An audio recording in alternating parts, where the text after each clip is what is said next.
예배의 자리에 나오신 성도님들을 환영하고 축복합니다. 찬송가 539장 너 예수께 조용히 나가 찬송하시겠습니다.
참 감사하신 하나님, 오늘도 우리에게 생명의 호흡을 허락하시고 하나님께 나와 예배하며 온전히 하나님께 기도할 수 있게 하시니 감사합니다. 주님의 성품을 닮아가는 성도로서 이 세상을 살아갈 때에 오늘도 신실하게 역사하시고 인도하시는 하나님을 의지하며 따라 나아가는 인생 되게 하여 주옵소서. 예수님의 이름으로 기도합니다. 아멘. 오늘 함께 대하실 살아계신 하나님의 말씀은 베드로후서 1장 1절부터 11절까지 말씀입니다. 베드로후서 1장 1절부터 11절까지의 말씀. 제가 가진 성경으로 신약성경 384면에 있습니다. 함께 합독하도록 하겠습니다. 예수 그리스도의 종이며 사도인 시몬 베드로는 우리 하나님과 구주 예수 그리스도의 의를 힘입어 동일하게 보배로운 믿음을 우리와 함께 받은 자들에게 편지하노니 하나님과 우리 주 예수를 알므로 은혜와 평강이 너희에게 더욱 많을지어다. 그의 신기한 능력으로 생명과 경건에 속한 모든 것을 우리에게 주셨으니 이는 자기의 영광과 덕으로서 우리를 부르신 이를 알므로 말미암음이라.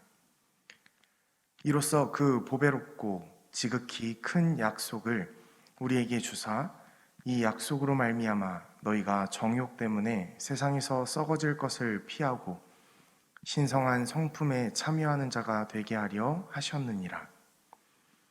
그러므로 너희가 더욱 힘써 너희 믿음의 덕을, 덕의 지식을, 지식의 절제를, 절제의 인내를, 인내의 경건을, 경건의 형제 우애를, 형제 우애의 사랑을 더하라.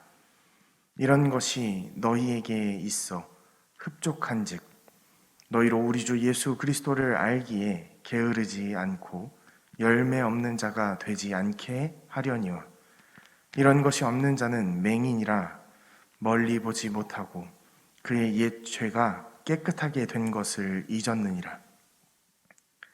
그러므로 형제들아 더욱 힘써 너희 부르심과 택하심을 굳게 하라. 너희가 이것을 행한즉 언제든지 실족하지 아니하니라. 이같이 하면 우리 주 곧 구주 예수 그리스도의 영원한 나라에 들어감을 넉넉히 너희에게 주시리라. 오늘 본문 말씀은 사도 베드로의 편지입니다. 베드로후서의 1차 수신자였던 성도들은 당시 고통 가운데 있었던 성도들, 즉 그리스도인들이었습니다. 베드로는 그들이 가지고 있는 믿음을 다시 한번 확실하게, 확고하게 세우고 그리스도인들이 믿고 있는 그 믿음이 어떤 의미인지에 대해서 설명하고 있습니다. 베드로가 편지를 쓸 당시 그리스도인들이 받았던 고난과 핍박은 생활의 불편함이나 지루함 혹은 기분이 조금 우울한 정도의 수준이 아니었습니다. 그들의 믿음과 그리스도인들의 신앙 고백이 그들을 죽음으로 몰고 갔고 예수 그리스도를 믿는다는 이유 하나만으로 사회에서 당당하게 설 수 없는 존재가 되어버렸기 때문입니다. 그들이 선택할 수 있는 것은 둘 중에 하나였습니다. 믿음을 고백하든지 아니면 죽음의 고통까지도 견뎌내든지 말입니다. 세계의 역사를 돌아보면 한 민족에 대한 이런 끔찍한 학대와 핍박은 항상 있어 왔습니다. 우리나라도 과거 이런 역사의 아픔을 가지고 있습니다. 가까운 나라 중국에서도 이런 학살의 역사가 있었고 독일의 유대인들이 당한 학살도 우리는 역사를 통해 알 수 있습니다. 그리고 미국에 있던 원주민들도 이런 아픔을 가지고 있죠. 많은 나라가 이런 민족적 괴로움을 안고 살아갈 때 그들을 살게 하는 것은 때로는 애국심이나 자긍심 또는 자부심과 같은 것들이었습니다. 한 나라를 지탱하고 붙드는 것, 자기 자신을 지키고 고난을 견뎌내고 이겨내는 것은 다른 방법으로도 할 수 있습니다. 수많은 사람들이 그렇게 버텨왔고 이겨냈습니다. 그렇다면 그리스도인들과 그들의 차이는 무엇일까요? 사도 베드로는 오늘 고난 중에 있고 환난과 핍박 중에 있는 성도들에게 무슨 희망을 주고 있는 것일까요? 그리고 그리스도인들이 고난과 환난 가운데 붙들어야 할 진리는 과연 무엇일까요? 그것은 자신의 자존심도 자긍심도 자부심도 아니라 믿음의 주체이신 그리스도입니다. 그리스도를 믿는 자들에게 붙여진 이름, 그리스도인들이 믿음이 아닌 다른 것들로 사는 것 자체가 어쩌면 넌센스입니다. 그래서 베드로는 자신의 편지를 통해 계속해서 그리스도의 믿음이 이끌어가는 성도의 삶에 대해서 이야기하고 있습니다. 그리스도인들은 자신들의 고난의 삶을 자신들의 신념이나 삶의 가치를 위해서 견디는 것이 아니라 너희의 믿음이 너희를 이끌어 가신다는 소망의 메시지를 전달하고 있습니다. 오늘 본문 5절부터 7절까지의 말씀은 성도님들이 잘 알고 계시고 많이 암송하실 것입니다.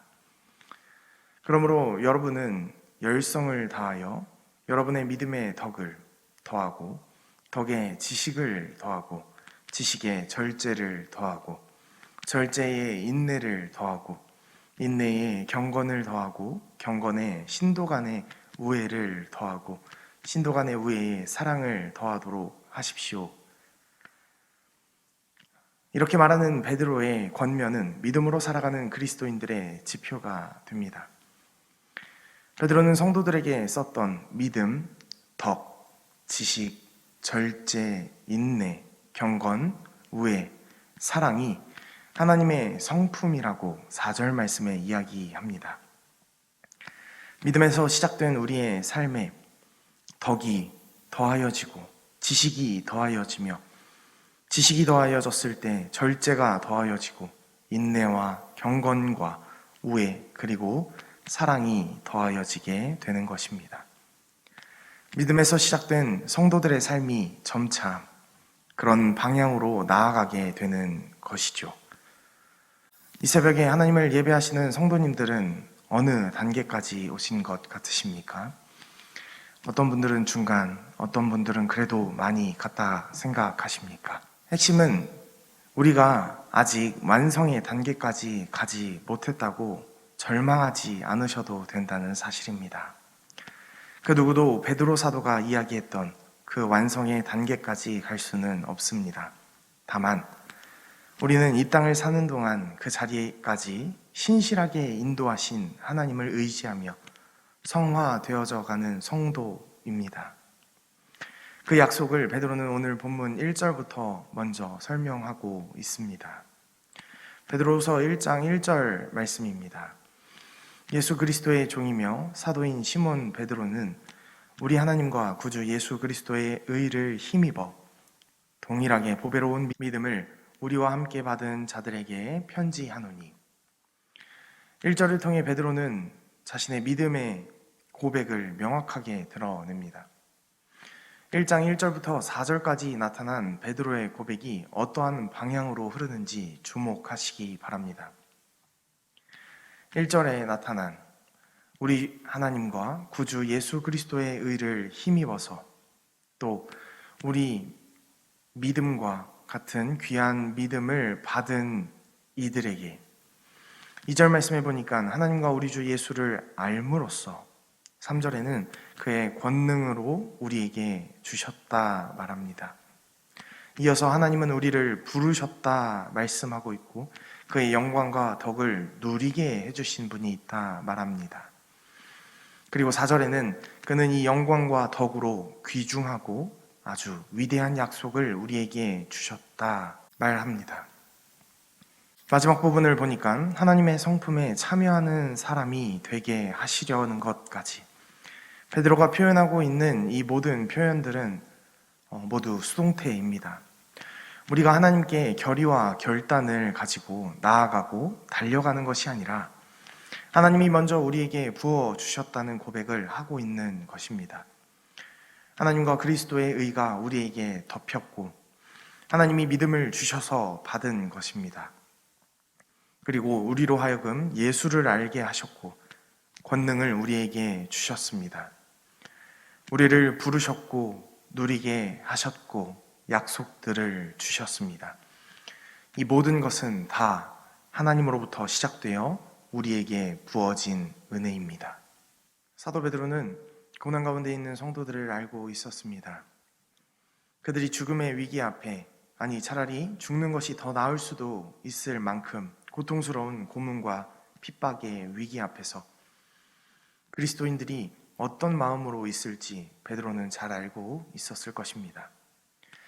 본인도 예수님을 따라다니면서 또 복음을 전하면서 죽음의 두려움과 핍박, 환난의 두려움을 경험해 본 사람이기 때문에 그는 그들의 마음을 그리고 그들의 심정과 상황을 잘 알고 있었을 것입니다. 그들이 언제든지 믿음을 저버리고 나는 하나님을 모른다, 나는 그리스도를 믿지 않는다 말할 수도 있는 존재라는 것을 베드로는 알고 있었습니다. 그래서 베드로는 그들에게 꼭 믿음을 지켜야 한다, 반드시 지켜야 한다, 배신하면 죽음뿐이다 말하지 않습니다. 베드로는 자신이 그랬던 것처럼 사람은 언제든지 예수를 저주하고 3번이나 부인할 수 있는 인간임을 알고 있었을 것입니다. 그래서 그의 편지에 드러나는 고백은 사람에 대한 믿음이 아니라 하나님에 대한 신뢰와 감사와 믿음이었습니다. 베드로는 이렇게 권면합니다. 너희의 믿음은 흔들릴 수 있다. 너희의 믿음은 연약해질 수 있다. 너희의 걱정과 염려는 너희가 그리스도를 사랑하는 마음보다 더 클 수도 있다. 그렇지만 괜찮다. 그 모든 것을 너희가 하는 것이 아니라 하나님이 하실 것이기 때문이다. 이것이 사도 베드로의 핍박과 환난 가운데 있는 성도들을 향한 메시지입니다. 그리고 그것은 전 세대를 통틀어 말씀하시는 하나님의 음성입니다. 오늘도 살아가는 삶 속에 두려움과 괴로움 속에서 지쳐가는 자신의 자녀들에게 하나님께서 이렇게 말씀하십니다. 네가 못하는 것 내가 안다. 너의 능력과 의지로는 불가능하다는 것 내가 안다. 그렇지만 걱정하지 말아라. 내가 할 것이다. 하나님은 우리 안에서 끊임없이 우리를 불러 일으키십니다. 이처럼 하나님은 오늘도 우리를 일으켜 주시는 분이십니다. 5절부터 7절까지 나열하고 있는 하나님의 성품들에 대해서 사도 베드로는 4절 마지막에 이렇게 이야기합니다. 그것은 이 약속들로 말미암아 여러분이 세상에서 정욕 때문에 부패하는 사람이 되는 것이 아니라 하나님의 성품에 참여하는 사람이 되게 하시려는 것입니다. 하나님은 오늘도 정욕 때문에 부패해져만 가는 우리를 다시금 세우셔서 하나님의 성품에 참여하는 사람으로 만들어 가십니다. 그런 사람이 되게 하십니다. 우리의 본성이 가고 싶은 방향과는 반대로 끌고 가십니다. 그러나 그것이 하나님과 함께 가는 영원한 길입니다. 이 길이 비록 내가 원하지 않는 길이라 할지라도, 내가 걸어가기에 버겁고 힘든 길이라 할지라도 하나님은 그 길을 걸어가게 하십니다. 하나님이 만들어 가시는 자녀의 자리, 그리고 하나님의 성품에 참여하는 사람이 되게끔 만드십니다. 우리는 그 자리까지, 그리고 그 길을 걸어갈 때에 감사와 기쁨으로, 소망과 기대로, 즐거움으로 함께 참여하시는 성도님들이 되시길 주님의 이름으로 축복합니다. 주기도문으로 예배를 마치겠습니다. 하늘에 계신 우리 아버지여, 이름이 거룩히 여김을 받으시오며 나라에 임하옵시며 뜻이 하늘에서 이루어진 것 같이 땅에서 이루어지이다. 오늘날 우리에게 일용할 양식을 주옵시고 우리가 우리에게 죄 지은 자를 사하여 준 것 같이 우리의 죄를 사하여 주옵시고 우리를 시험에 들게 하지 마옵시고 다만 악에서 구하옵소서. 대개 나라와 권세와 영광이 아버지께 영원히 있사옵나이다. 아멘. 이 시간 함께 기도하길 원합니다. 말씀을 비추어 오늘도 신실하게 인도하시는 하나님을 의지하며 주가 이끄시는 소망의 길을 걸어가게 하시고 그 길이 비록 우리가 원하는 길이 아닐지라도 감사함으로 걸어갈 수 있는 믿음을 허락하여 주옵소서. 하나님의 성품인 믿음의 덕을 더하고 지식의 절제를, 절제의 인내를, 인내의 형제 사랑을 구하는 예사랑교회 되게 하여 주옵소서. 환우들을 위해 기도합시다. 그들의 고통과 신음을 들어주시고 치유하시고 회복하시는 하나님, 우리 예사랑 공동체도 환우들을 위해 함께 기도하는 공동체가 되게 하여 주옵시고 치료하는 의료진들의 손길에 주님의 능력을 더하여 주옵소서. 시간 함께 기도하겠습니다.